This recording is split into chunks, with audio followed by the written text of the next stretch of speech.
আসসালামু আলাইকুম ভিউয়ার। আজ আপনাদেরকে আমি বাড়ির ভেজিটেবল গার্ডেনের কয়েকটি দৃশ্য দেখাচ্ছি। এই দেখুন, আমাদের এই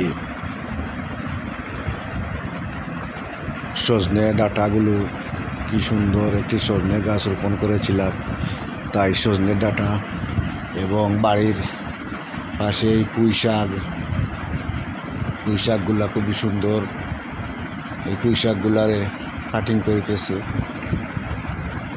পুঁই শাক অনেক সুন্দর এবং বাড়ির আঙ্গিনায় এগুলা রোপণ করেছিলাম, অনেক সুন্দর গাছ হয়েছে। এগুলা ভাজি খেতে আলু দিয়ে অনেক মজার তরকারি, শাক ভাজি হয়। এবং বাড়ির উঠোনে এই লাউ গাছ দেখেন কি সুন্দর লাউ হয়েছে। লাউগুলা তরকারি খেতে অনেক ভালো এবং সুন্দর সুন্দর লাউ।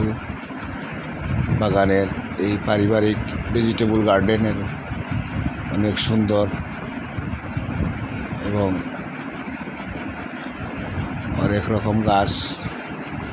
এখন কেরেলা গাছের এই ভেজিটেবলটা অনেক সুস্বাদু। কেরেলা ভাজি আলু দিয়ে অনেক সুস্বাদু ভাজি হয়। করলা ভাজিটি খেতে অনেক মজাদার হয়। এই করলাগুলা গরমকাল, তাই একটু পোকা ধরেছে। খুব সুন্দর করলা, গাছের মধ্যে ঝোপের মধ্যে এটা হয়েছে। বীজ বপন করার পরে সুন্দর করে এগুলা হচ্ছে পারিবারিক চাহিদা মেটার জন্য।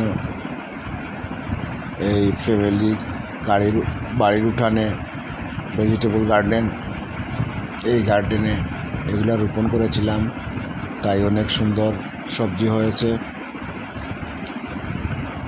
সবজির মধ্যে এবার আপনারাও আপনাদের বাড়িতে আঙ্গিনা এরকম সবজি গাছ লাগিয়ে আপনাদের পারিবারিক চাহিদা মেটাতে পারেন। অনেক সুন্দর গাছ এই কেরেলা গাছগুলা, দেখতে অনেক সুন্দর হয়েছে এবং খেতেও ভাজি খেতে অনেক মজা, সম্পূর্ণ অর্গানিক পদ্ধতিতে। আশা করি আপনারাও এরকম বাড়িতে খালি জায়গা থাকলে এরকম সবজি বাগান গড়ে তুলতে পারেন। এই কেরেলাটা একটু পোকায় খেয়ে ফেলেছে। গরমকাল তো, তাই একটু পোকার আক্রমণ, তাই আমি কোনো পোকার বিষ ব্যবহার করি নাই। এটা অর্গানিক সবজি বাগান। এই বাগানে আরও আছে আমার হলিফা গাছ, যে একটু পরে আপনাদেরকে দেখাচ্ছি। এই আমাদের হলিফা গাছ। হলিফা গাছের পাতাগুলো টক পাতা হিসাবে, এবং এই হলিফা গাছ দিয়ে অনেক মজাদার সবজি হয়, টক খাওয়া যায়, অনেক রকমের আচার হয়। আর বিশেষ করে এই হলিফা টক পাতা হিসাবে পরিচিত। অনেক সুন্দর সুন্দর গাছ হয়েছে, সবুজ সতেজ গাছগুলা, এবং লাল লাল ফল হয়েছে। এই ফল দিয়ে অনেক মিষ্টি জাতীয় দ্রব্য এবং টক সবগুলাই বানানো যায়, আচারও বানানো যায়।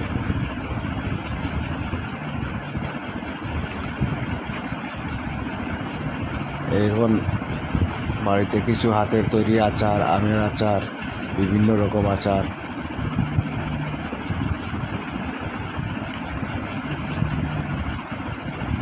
আর বাড়ির উঠানে কিছু ধনিয়া পাতা চাষ করেছিলাম। তো ধনিয়া পাতাগুলা বড় হয়ে এইরকম ধনিয়া গোটা হয়েছে।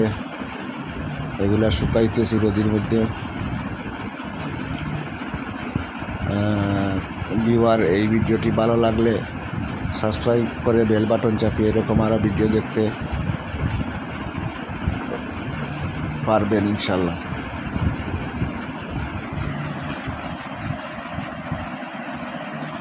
সবাইকে ধন্যবাদ জানিয়ে আমার এখানে বিদায় নিচ্ছি। Thank you watching my video. আর এখানে না বলতে কি বলতেছি, একটি ঢেঁড়স গাছ, কয়েকটি ঢেঁড়স গাছ লাগিয়েছিলাম, অনেক সুন্দর সুন্দর ঢেঁড়স হয়েছে।